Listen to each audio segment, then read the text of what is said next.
Olá, seja muito bem-vindo, muito bem-vinda a mais um Doctor Entrevista. E hoje eu estou recebendo a Gisele Cristina de Souza Dutra. A Gisele é coordenadora acadêmica da Doctor Unidade Caratinga, é também coordenadora do Núcleo de Área das Licenciaturas da Rede Doctor de Ensino e também presidente do Grupo de Apoio à Adoção Raízes e Asas, um grupo que apoia famílias que adotaram crianças ou que querem adotar, não só crianças, né, Gisele? Também crianças e até adolescentes, né? Nós vamos estar falando sobre isso. É um projeto muito bacana que a Gisele está aí liderando já tem um bom tempo. Primeiramente, gostaria de agradecer a sua presença e dizer que é um prazer ter você aqui também, tá? Todo meu. Ô Gisele, como é a sua primeira vez? Quando o nosso convidado vem pela primeira vez, a gente pede que conte um pouquinho da história para as pessoas em casa conhecerem um pouquinho sobre você. Você veio, né, de Vitória agora, ela chegou em agosto, mas na verdade você é daqui de Caratinga, né? Exatamente. Primeiro eu quero agradecer a oportunidade de estar aqui compartilhando um pouquinho da minha história e bastante emocionada porque estou de volta a Caratinga, que é a minha terra, que é o meu lar, e aqui na Docton, que é uma paixão, é uma casa pela qual eu sou apaixonada. Sou daqui de Caratinga, fui criada aqui no bairro Santa Zita, né, cresci aqui dentro do santuário, e os meus pais são o Jaci e a Ieda, e eles sempre tiveram uma preocupação muito grande, né, com a nossa formação, e principalmente, assim, nos incentivando muito a estudar, né? E aí eu estudei no Gero Caldas a minha vida toda, na escola do bairro. De lá, estudei na escola Princesa Isabel. Então, foram anos, assim, muito importantes na minha formação como pessoa. Em seguida, me graduei na área de licenciatura e comecei a atuar como professora aqui em Caratinga. Eu costumava dizer para as minhas alunas do curso de pedagogia lá em Vitória que eu tive a sorte na minha vida profissional, na minha trajetória profissional, de atuar em diversas escolas da cidade, da zona rural, do campo. Eu trabalhei em Santa Luzia, trabalhei aqui em escolas particulares aqui de Caratinga e em Piedade de Caratinga, que foi o primeiro lugar onde eu me efetivei e trabalhei lá alguns anos e foi uma experiência maravilhosa que eu levei para a minha vida. E nessa época, quando você começou a lecionar, você tinha quantos anos? Eu tinha 20 anos. Novinha, 20 anos. Né? Estava terminando a faculdade. E trabalhei em Piedade, tanto na cidade quanto na zona rural. Nossa, e foi realmente, como eu disse, uma experiência muito bacana que eu levei para a minha vida. E aconteceu que em 2004, eu me mudei para Vitória. E lá em Vitória, eu não conhecia ainda como que funcionava, né, essa questão o campo profissional da educação. Fui trabalhar numa faculdade chamada Unisses. Essa faculdade era uma faculdade pequena e lá tinha uma sala onde as crianças, filhas dos alunos, ficavam enquanto os pais estudavam. Olha só. E aí lá, mesmo eu já tendo me graduado aqui, feito até pós-graduação aqui em Caratinga, lá eu fui atuar como uma auxiliar nessa sala, né? E eu tenho muito orgulho de contar isso, porque depois dessa experiência nessa faculdade, como auxiliar numa sala onde eu cuidava das crianças e não era uma educadora ainda, uma professora ali, eu retornei para essa faculdade como professora 5 anos depois, como professora do curso de graduação. Então, eu também relato muito isso para as minhas alunas da pedagogia, quando eu trabalhava com elas, porque quando a gente ama o que a gente faz, né, a gente não fica escolhendo ou ainda achando que aquilo ali não é para eu fazer ou não devo fazer tal coisa, né? E aí, dessa experiência lá em Vitória, eu trabalhei na Prefeitura de Vitória, eu trabalhei no Instituto Federal do Espírito Santo, que na época era Cefetes, dei aula de geografia lá 2 anos, e morava ali na região da Grande Vitória, morava em Cariacica. Quem conhece ali a região sabe, né, como que as cidades ali são muito interligadas, são muito coladinhas. Então eu morava em Cariacica e trabalhava em Vitória. Lá em Cariacica eu fiz um concurso e aí passei como professora de geografia, assumi o cargo lá e fui convidada para trabalhar na Secretaria de Educação. de Cariacica. Da Prefeitura de Cariacica. Da Prefeitura de Cariacica. E aí, já com essa bagagem, né, que eu já trazia desde Caratinga, com esse jeitinho mineiro, a gente foi construindo uma carreira bastante sólida, né? E aí eu fui convidada para ser diretora de escola lá em Cariacica, uma escola de 6º a 9º ano, né? Trabalhar com adolescentes foi bastante desafiador, numa região bastante carente, e muitos desafios eu vivenciei ali durante 3 anos. E nessa mesma época eu comecei a fazer o mestrado em educação e retorno para essa faculdade que eu acabei de comentar. Fui convidada a retornar para essa faculdade como professora do curso de graduação. E aí isso me encheu de alegria, de orgulho, né? E eu gosto muito de relatar isso porque é um amor muito grande pela educação, né? E aí eu conciliava, nesse momento, foi em 2009, eu conciliava o mestrado, a direção da escola, né? E as aulas na faculdade. Então eu estava assim numa efervescência, numa ligado loucura. No 220. Exatamente, numa loucura assim. E como mulher, né, eu já tinha 29 anos nessa época, o desejo de ser mãe era muito grande, né? E eu tinha muita vontade e compartilhava isso com meu esposo na época, e aí a gente decidiu engravidar, né? Vamos engravidar. Só que nessa época, como eu estava na direção da escola, né, como assim, quem é diretor de escola sabe como que isso consome a gente, né? Assim, a gente tem um cuidado, uma preocupação. São muitos detalhes, muitos detalhes. Verdade. E aí nós decidimos adiar a gravidez por um tempo para que a gente passasse por essa experiência profissional. Só que o desejo era muito grande. E aí, nesse período, eu conheci um projeto em Cariacica, que é um projeto de apadrinhamento afetivo, né? Onde a gente apadrinhava crianças que estavam nos abrigos e elas passavam com a gente os finais de semana em casa. Olha, e eu achei legal. O máximo, porque como eu morava lá no Espírito Santo e a minha família toda em Caratinga, eu não tinha lá familiares perto, né? E aqui em Caratinga, no interior, a gente tem essa coisa da família no final de semana, né? Primos, de primos, tios e avós. E eu sentia falta disso lá. E eu, assim, naquela época, muito sem informação, imaginei que essa seria uma forma de estar com a casa cheia no final de semana, né? Não imaginava o que me esperava a partir dessa experiência. Olha só, e nós vamos contar essa experiência daqui a pouquinho. Como eu te falei, a Gisele tem 3 filhos, todos 3 adotivos, uma história linda, linda, linda, que você vai conhecer daqui a pouquinho, depois do intervalo. É rapidinho.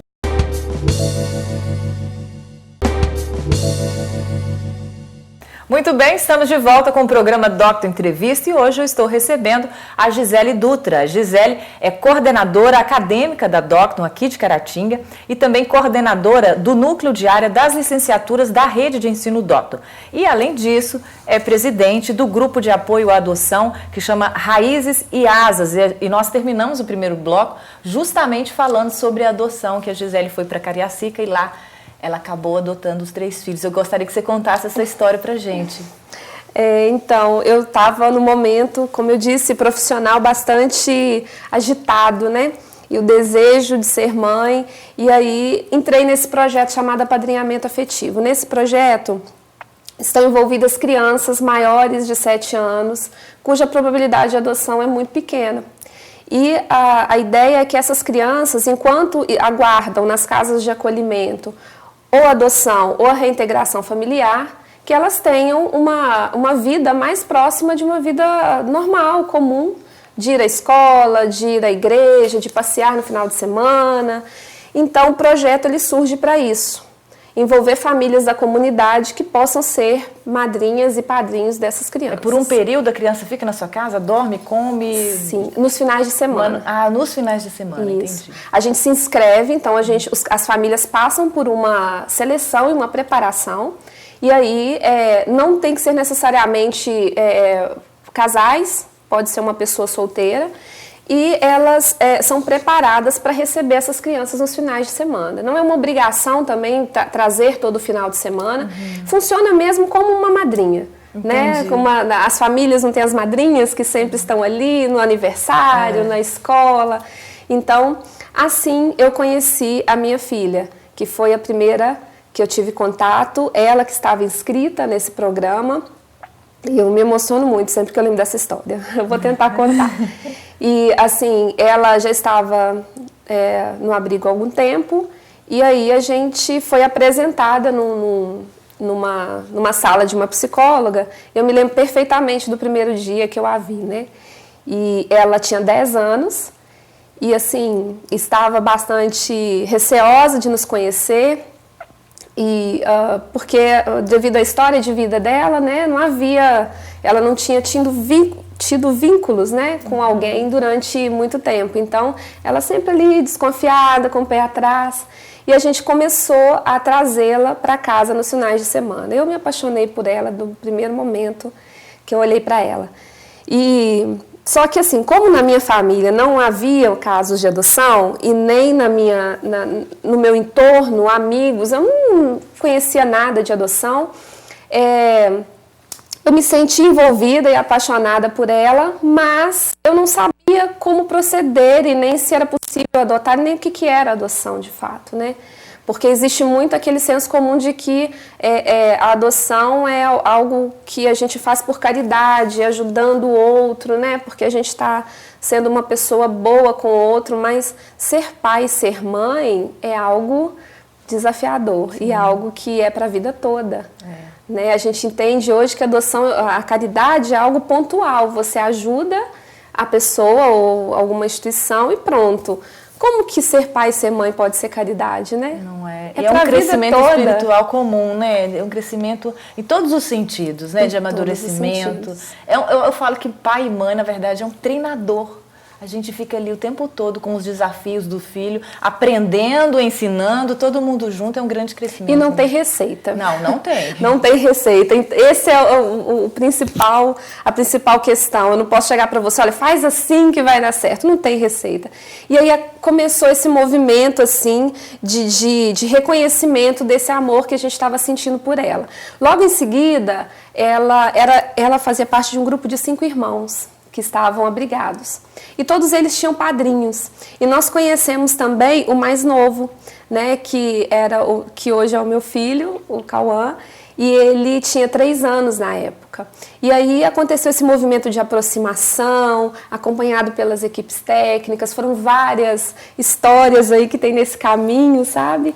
E aí chega um momento em que nós nos vimos pais deles. Né? E aí aconteceu uma coisa, o Cauã ficou internado, ele ainda estava abrigado.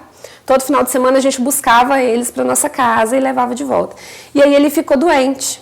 E aí ele foi internado junto com outras crianças do abrigo e nós ficamos desesperados, assim, querendo saber notícias. E foi nesse momento que a gente se viu pais deles. Olha só. E a gente vai falar mais disso no segundo bloco, mas é um grande desafio, né? Hoje em dia, mas você disse que lá com essa criação que você acabou criando um grupo de apoio, caiu um pouco por terra essa questão de não adotar as crianças maiores, né? Porque no Brasil é normal, as crianças maiores de 7 anos praticamente vivem no abrigo, porque ninguém mais quer adotar nessa idade, né? Exatamente. Nós vamos falar rapidinho, porque faltam 2 minutinhos, tá. Mas resume pra gente essa sua experiência. Exatamente. Eu senti muita dificuldade, justamente perdida, né, entre informações e muitas informações erradas e equivocadas, como, por exemplo, olha, já tem a personalidade formada, olha, eles já trazem algumas coisas. E essas coisas que eles trazem é a história de vida deles. Uhum. Não é nada que comprometa essas crianças como pessoas. E aí o grupo, eu precisava de ajuda, né, para entender isso. Eu sentia essa tranquilidade no meu coração, mas eu queria entender melhor. E é aí que o grupo entra como um ator importante para ajudar a compreender esses processos e a desmistificar isso. Que uma criança, para ser filha, ela não precisa ser bebê. Ela pode ser criança, ser adolescente.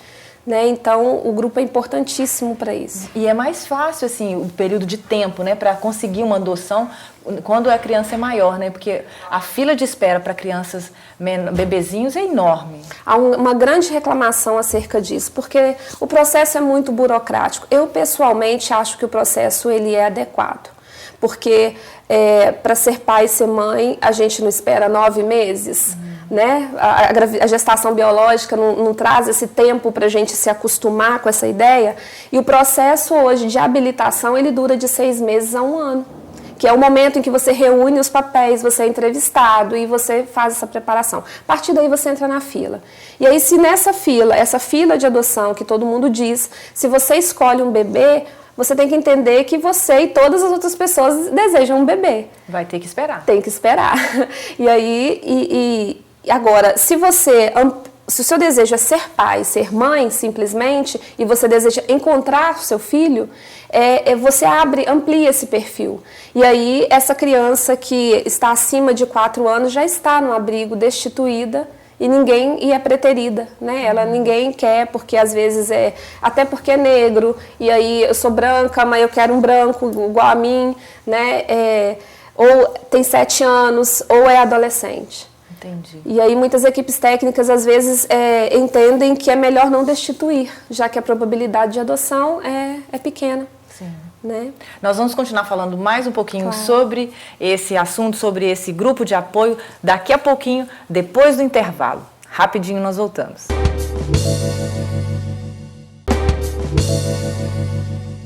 Muito bem, estamos de volta com o programa Doctor Entrevista. Eu e Gisele estávamos conversando justamente sobre os desafios da adoção, principalmente com relação às adolescentes, né? Como é difícil os adolescentes serem adotados, que a maioria das pessoas querem crianças, bebezinhos.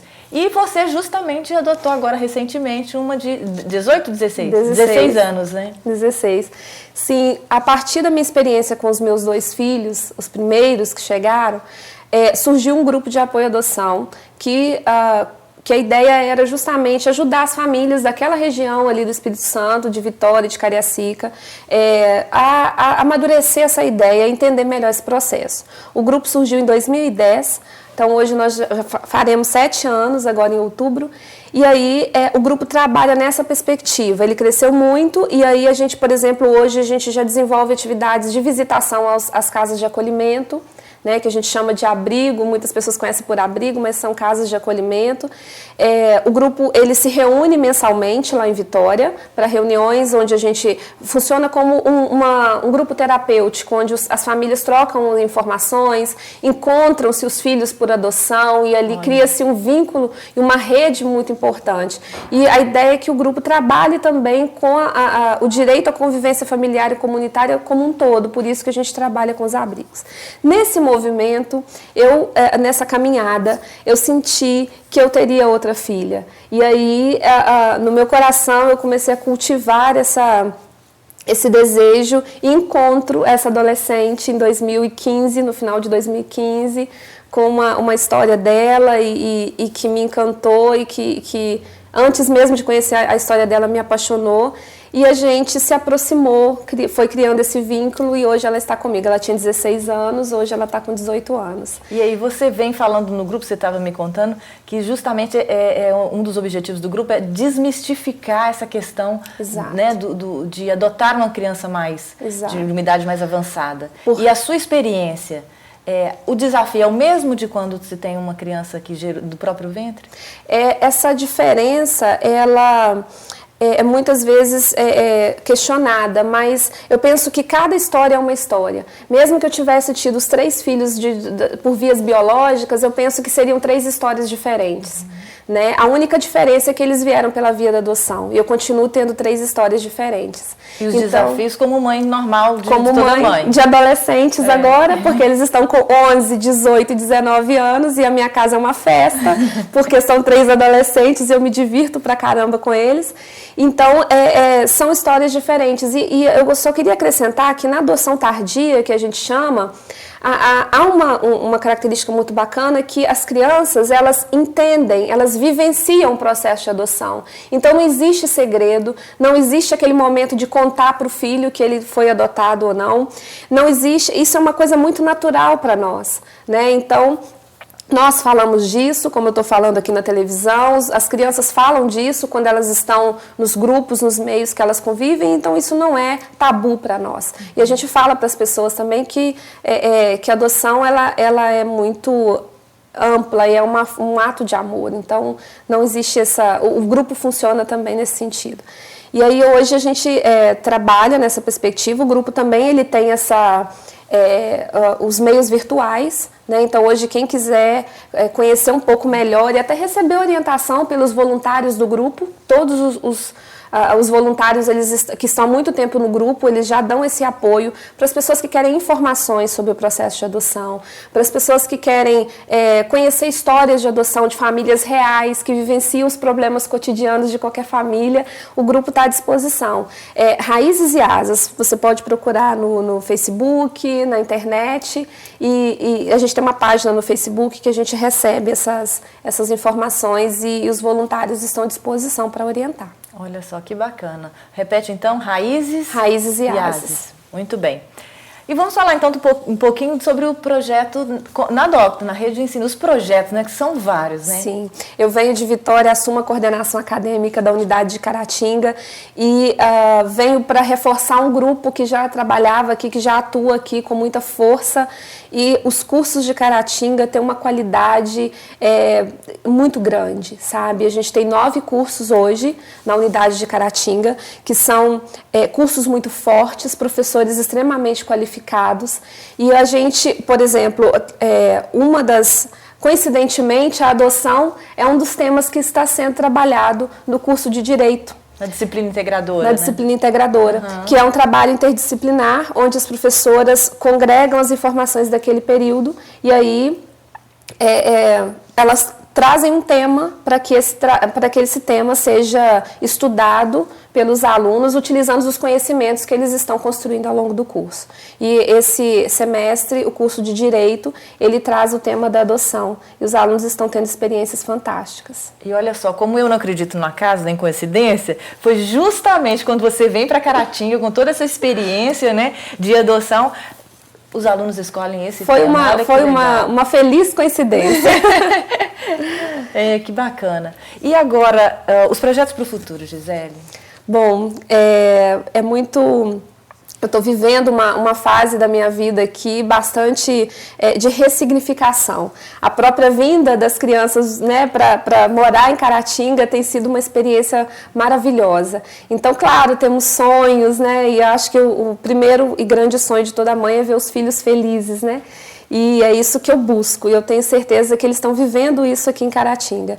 E com relação à Docto, nós temos inúmeros projetos. A cada semestre são inúmeros projetos. Eu falei aqui do curso de Direito, mas o curso de Arquitetura, as engenharias, o serviço social, a teologia, todos eles, administração e contábeis, todos eles têm projetos que são desenvolvidos e nós sempre estamos divulgando para que a comunidade possa conhecer, porque a maioria deles alcança a comunidade, né? E esse é o nosso desejo. Que bacana. Gisele, olha, parabéns, não só por essa iniciativa, né, da adoção, da criação do grupo, mas também pelo seu trabalho. Eu te acompanho um pouco no Facebook, eu vi o carinho das alunas com a Gisele, quando a Gisele veio para cá, sinal, assim, dessa sua dedicação, né, à sua profissão, às pessoas, porque o reconhecimento vem, né, quando a gente olha diferente para o outro, né, não só no trabalho, mas eu sei que você faz com muito amor o que você faz. Então, parabéns, que Deus continue te abençoando. Obrigada. A você, a família inteira, tá bom? Muito obrigada. E ó, a casa tá aberta aqui para você, sempre que puder, venha nos visitar. Muito obrigada, eu agradeço muito. Bom, eu espero que vocês tenham gostado desse nosso bate-papo com a Gisele e eu te vejo então no próximo Docto Entrevista. Até lá!